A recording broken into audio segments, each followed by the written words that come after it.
Go live. Okay, let's see. Go live. Boom. Live on YouTube as well. Okay. Hello, everyone. Welcome to episode 4 of Last Week in the Real World, where I review my last week's interviews for the real world success stories. So, while everyone is joining, let me give you... This time it won't be a story like I usually do. This time I'll tell you something I've been pondering for the past week. I've been going around asking high performers, what drives you and how has that evolved over time? And some interesting answers I've been getting. I'll start with the reason why I asked them this. For a large portion of my life, I've been running away from things that have happened in my past, trying to run to a better future. And now that I actually have created a better future for myself, wasn't obviously only my own work, it's the connections I've made. A lot of people have helped me along the way that I'm very grateful to. So now that I'm actually doing a lot better than I was before, I no longer have that burning fire within me that I need to get to a better life as soon as possible. I don't want to stay the way I was. I don't want to be in the situation that I was in. Now that I'm actually on a better trajectory, I need to create a new direction for myself.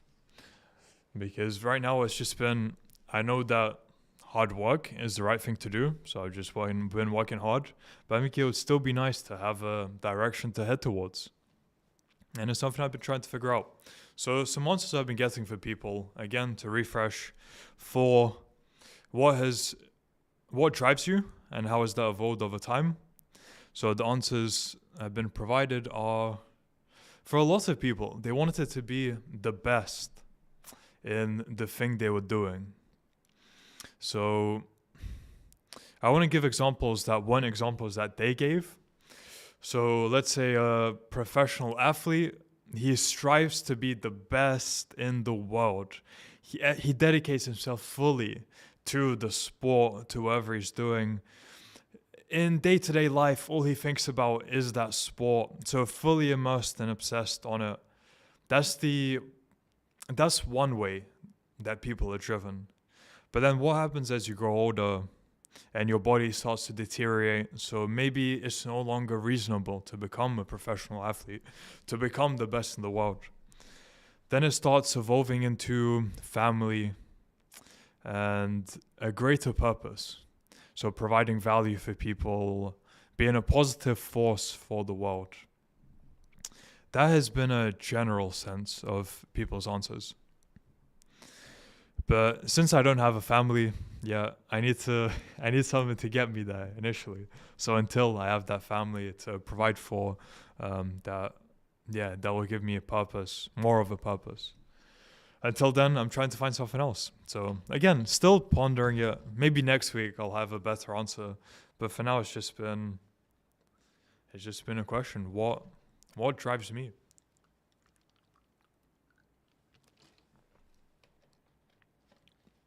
Another interesting take I heard was, when I do find that a positive direction to head towards, it will be a lot better than before. Because the before scenario was, I'm running away from negativity. There's negativity around me, but negativity is the wrong word. There's a really shit situation around me. And I'm in a shit situation that I'm running away from. It creates a negative energy there. And it's not a state you want to be in. It's a lot more influential and beneficial for you when you can be in a positive place of you're happy where you are, but you're still heading towards an even better place. So in that sense, you're a more positive person with the energy you exude. I don't know. Okay, this is getting a bit off now. But it's just how I see it. I think I won't go too much into it. maybe I'll revisit this next week once I have a better answer for myself. But if there's anyone in chat who's been listening to this, please answer. What drives you? And how has that evolved over time? Let me check chat to see if there's anyone who's come through yet. So it'll be this. I'm here, G. Hello, Doc, King, Joker. How you doing? Let me see others. Okay. And what else has been going on? Since not that many people in yet, I'll give it a few more minutes before I begin. And 10 people watching. Okay, what else is there? Just gym, work, and pondering some questions about life. I'm also quite interested in speaking now. So since I'll be doing these live streams, I want to improve my speaking. So that's something I've been looking into. And there's an interesting quote that's resonated with me, that words are like music. How you speak is like music. So I've been, okay, that wasn't quite the quote. That's how I interpreted it. And it's quite beautiful in a way. So, and there's so many ways you can speak. You can speak faster. You can speed up your pace. Speed up pace. You can vary tonality, pitch, fluctuation. There's so many ways you can vary it. And I'd like to learn that. It's an interesting art. And something I haven't consciously been aware of. So it would be cool to learn. Okay, again, a random thing. Anyone else in chat has if anyone in chat has questions, let me know. Dark Knight Joker, what drives me is having freedom and taking care of my loved ones. Right. Having freedom. So I like to think I have freedom now. That's what was motivating before. Also strive to have freedom. But now that I'm in Spain, I've escaped UK, the stab capital of UK. I'm in Spain, doing so much better. I wake up, I actually get out of bed now, happy for the day. I go into the balcony. There's warm sun every single morning. I meditate. It's nice. It's nice that I have that freedom now. So what's next? Taking care of loved ones. Yes, that would be a money goal then. But I don't want just money to drive me. Because I think when it's only a monetary goal, that will affect you internally, potentially. Because what if you have to do something to get money that is a negative to someone else? But maybe I'm looking at it from it wrong. Again, I'm 23 years old. Maybe I'm just being naive. I'm still trying to figure things out myself. So yeah, Humam, I think that's how I see it. That is a real question I've been thinking of for 3 years. I'm a doctor now. I was passionate about it, but now lost. I resonate with what you're saying a lot. So yeah, that changes over time as your circumstances change, directions change, life changes, people around you change. I think it's worth considering it. And maybe you'll come to a place where you'll be lost for a bit, maybe for a week, maybe for a month. But yeah, you go through that journey of finding yourself. Man, this is probably language that Tate would definitely not use, finding yourself. But yeah, you just go through that phase, you find yourself, and then you supercharge and rocket away into that thing, that new purpose that you find. So yeah, it's just a matter of readjustments. And yeah, since I started the real world, it's opened my view for new possibilities. I work out every day and growing my discipline to remind me that I can't stop no matter how I feel. Interesting. Opening your view for new possibilities, for sure. I can definitely relate to that. It's insane how my life has changed since joining as well. Because again, the people you surround yourself with have a heavy effect on you. Maybe that's an issue for me. I don't have people in real life at the moment who I'm very close to, who I can work alongside just the masculine competition. Yeah. Okay, good point. Thank you, Dark King Joker. So I don't really have anyone directly around me who I'm competing with in a friendly way in terms of masculine competition. I think that would actually help me. So something I'll need to try find in future. That's yeah, again, a very good point. Walking out every day, growing discipline, right. To remind me that I can't stop no matter how I feel. I'm just wondering the longevity of that. Someone like Tate, yes, they're purely built to work. It's just work. They dream of work. Their whole reality is work. So in that case, yeah, it completely makes sense. But is that applicable to everyone else in the world? If it works for you, perfect. But I'm wondering if it's something that is good for my longevity. In terms of, I can do it in my 20s, sure, I can do it, no problem. But the rest of my life, I don't know. Again, something I'll need to consider. So, okay, since we got those questions out of the way, no other new questions, let's get into the presentation of last week in the real world. So, Mr. Producering, this should have switched. Okay, so we have Garo. Let me get on Garo. Boom. Earning 200,000 per month with e-commerce in Garo. So I had done an interview with him previously. He was earning 500,000 per month in revenue. Sorry. What did I just say? 500,000 per year in revenue. This was 6 months ago when we first done our interview. Back then, he was living in, I think he was living with his parents, or at least with his mom, in an apartment. And you could see, yes, he was hardworking, dedicating himself fully to e-commerce, but he didn't have anyone around him. He was just a lone wolf, and he thought that would be his trajectory. But 6 months later, part 2, our new interview, he is now making 200,000 per month. And during the interview, he was sitting in an office with 3 people behind him, I believe accountants or just his friends in general. They're people who he started a business with, and I believe it's still e-commerce related. And yeah, they're doing e-commerce. Now it's 4 of them. The call was at 9:30 p.m. in the evening, and they're still hard at work behind him. I think they carried on until 1 or 2 a.m. that day. So he's found people, again, around him. Masculine brotherhood, competition, people who he's working with day in and day out who are in the same mindset as him, and that's pushing him forward. So something interesting that happened with him is since our last interview, he had people starting to reach out to him. Several months even down the line, people still reaching out to him. And he acquired 3 clients from that interview who wanted him to scale their e-commerce store. They were already established, but they were stagnating, and they called upon Mighty Garo. That sounded like an anime villain. Mighty Garo to scale the e-commerce store.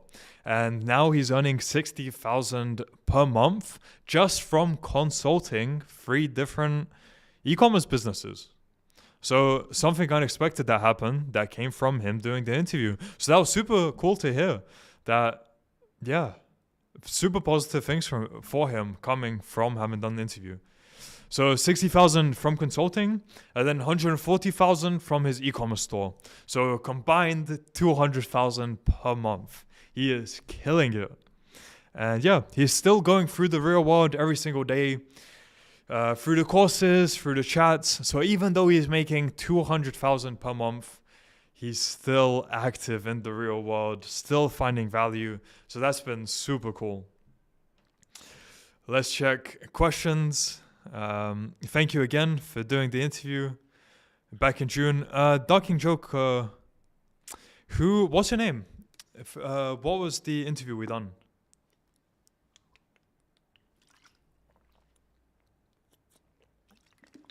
Please remind me. And back on YouTube, no one commenting. Okay. Next person was Jan, who named himself whose band is One Fit. Okay, so we have One Fit, whose name is Jan. He is 26, and since 3 years old, he's been doing judo. This is a bit of a tangent. So his parents, or his dad specifically, wouldn't let him quit judo until he got a black belt.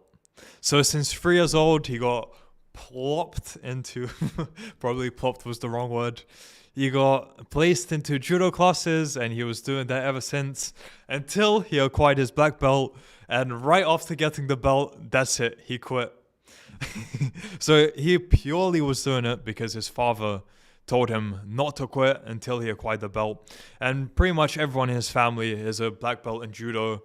So it's just something that runs in the family tradition. But it's interesting because through that, he learned discipline, hardcore discipline, which then obviously translates to every single aspect of life. So what he done is, while having his own business, he learned video editing through the marketing bootcamp on the side. And he acquired a client for $5,000 a month. And I believe that was in the first month, if I'm not mistaken. Maybe I'm mistaken. Maybe I'm getting confused. But I just know, yes, he has one client that's paying him $5,000 per month to edit short form videos for them. So generating $60K per year, all on the side. Again, while he's making his own business. Before that as well, he was working as a chef. And now I think he's quit that purely to focus on video editing and building up his business. And the way he acquired that client, interestingly enough, is he edited a video, I believe, of himself. He's creating his own personal brand. And that went viral. And he had people reaching out to him as well. And someone who reached out ended up working with him. He had a few 100,000 followers. And yeah, they wanted edits just like Jan was doing for himself. So pretty cool there. And he learned video editing through the real world. He had no prior experience before he joined the marketing bootcamp. So pretty cool. I can't remember anything else that was happening with Jan. So I will move on to Matthias. And let me check Jose. Hello, Jose. Okay, very nice. Stocks campus, Jose. Thank you again for doing the interview back in June, right? Jose, yeah, it was cool to speak to you. Since it was in June, we're not due for an interview for another month, but I look forward to the follow-up to see how you're doing and catching up. Okay, so moving on to Matthias. He's young. He is around 18, I believe. I can't remember exact age. And he was previously making... actually, wait, that was the wrong one. He's 19. Okay, my bad. Matthias is 19, doing e-commerce, right. And he first started copywriting. He landed one client. And then he joined the content creation and AI campus after he opened. And within 2 weeks... he acquired a client that paid him $3,000 per month. And that was video editing. So he learned AI. He applied the skills from AI into his video editing, which made them super cool, and implemented it for edits for other people. They found it really cool. He sent off some free value and landed a client paying him $3,000 per month. Now, here's the kicker. He is in Ecuador, a third world country where I think the average wage is $400 per month. So him earning $3,000 per month at 19, well, he's living like a king. So super cool there. And his parents are doctors, so they didn't believe it could be possible initially, which is interesting. He basically proved to them that it was completely possible. And before joining the real world, his life was very mundane. He said he was just every day scrolling through social medias, in his free time, watching Netflix, basically not really doing anything in his life. Then he discovered the real world, and the community that he was surrounded with basically molded him into a similar individual, hardworking, with a drive, purpose, everything. And yeah, he's doing very, very well for himself now. Then we have Trenton. Trenton was an interesting one. He is 20, but definitely seems a lot wiser. He joined the military when he was 18. Just because he was flipping burgers beforehand. And he just wanted some kind of direction in his life. He had nothing going for him. So he thought, I'll join the military, learn some discipline. And that's what happened. He joined. It taught him valuable lessons. He's very happy with the experience he had. But now, 2 years later, he wants to quit because he's learned what he needed to quit. And now it's becoming restrictive. He can't travel where he wants. He can't network with the people he wants. So yeah, he's looking to leave. And after he joined the real world, he's been learning so many different things. He said he's building a personal brand. He's done copywriting. He learned sales, crypto, dropshipping. So yeah, he just went through countless amounts of things. And quite a few of them made him money. E-commerce made him money. Then he done coaching calls. I can't remember if he landed copywriting client, but copywriting helped him land a high ticket sales job. And because of the e-commerce, because of him having done e-commerce, he made connections with suppliers in China, and he got their phone numbers, and yeah, just made connections. And something happens later down the line, which I'll come back to, which was super useful to him and led to him making $7,000 a month. So his mindset now, since joining the real world, he's been going into different places, looking at what needs to be, what can be improved, looking at business process. Let's say you're going to a coffee shop. Where does the coffee come from? How much does it cost for them to make? How much are they upselling? What could be done better here? Just, really business-oriented mindset. And through that analysis, he actually found a gap in the market, or should I say, a gap in his military base for vapes. Because people had to drive, I think it was 30 minutes from the base to some remote place in order to buy a vape. And the vape owners knew that, so they were overcharging. And it was just a hassle for people to constantly drive overcharge, blah, blah, blah. So he decided, I have suppliers in China who I know, who I can get to supply me vapes. And that's what he done. So he bought, I think, 500 vapes. He got it imported, then brought it to his military base and sold them all out. And he made a profit of $7,000 in 1 month. So that was pretty cool. Just, again, identified a gap in the quote-unquote market, used his skill sets that he had learned from the real world previously, from previous endeavors, to apply in real life and, earn a good amount of money. That was Trenton's story. He goes into a lot more as well in terms of discipline, mindset. He's super disciplined and a good individual. Let me find a different one. He's a very competent individual. So, cool listen there. And who do we have in chat? Any questions? Let's see. Nothing YouTube. And Jose. Nothing from Jose. Cool. Then we have Aiden. Let me see. So, Aiden, interview 225, freelancing. Aiden had a story where, because he was 17, he had some issues with Shopify. So at 17 years old, he made his first $1,000, and that was huge for him. Because again, he's young, he's going to high school. He invested $200 into it and then saw a 1K return, so he was super hyped. It was from the real world. He learned e-commerce, set up his own store, everything. He set up 4 stores actually.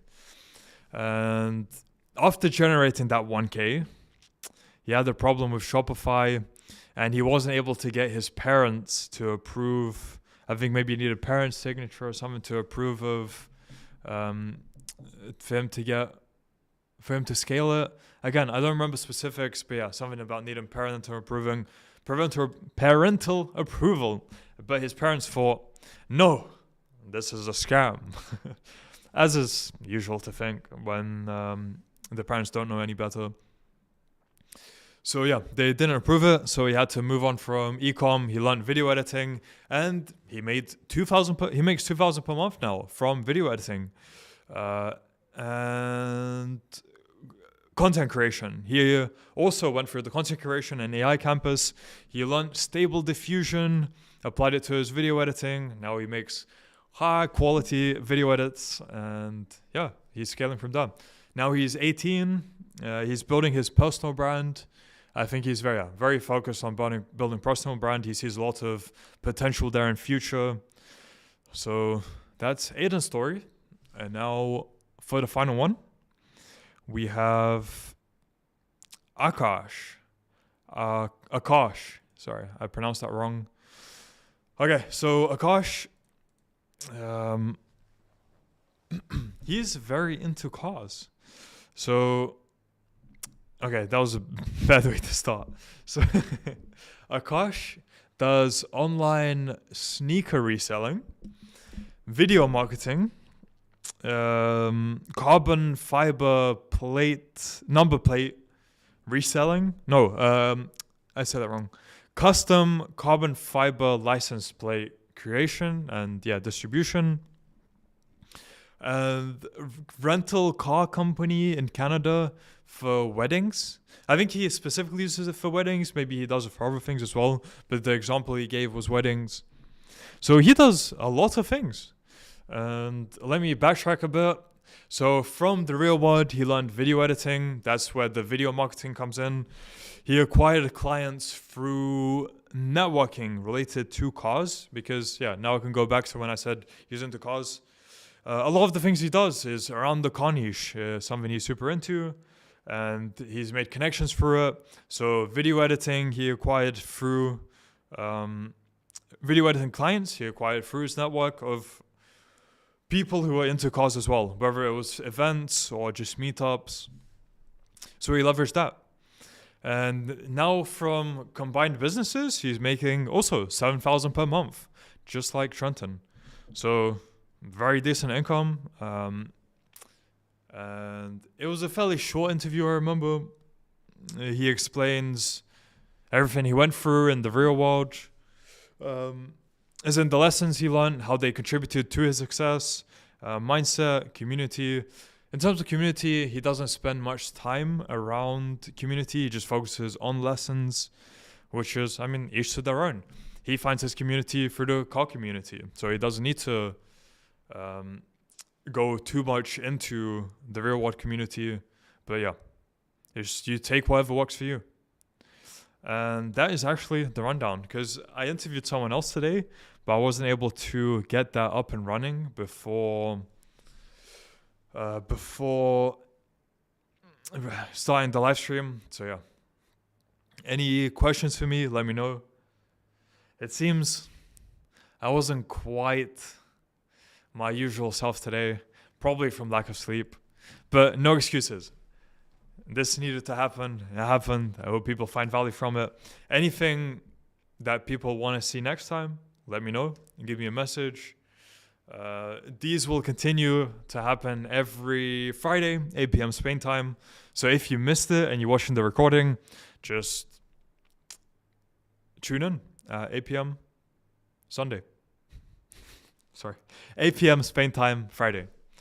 All right, I don't see any questions coming in through, so I'll end it. And thank you to everyone who joined to watch.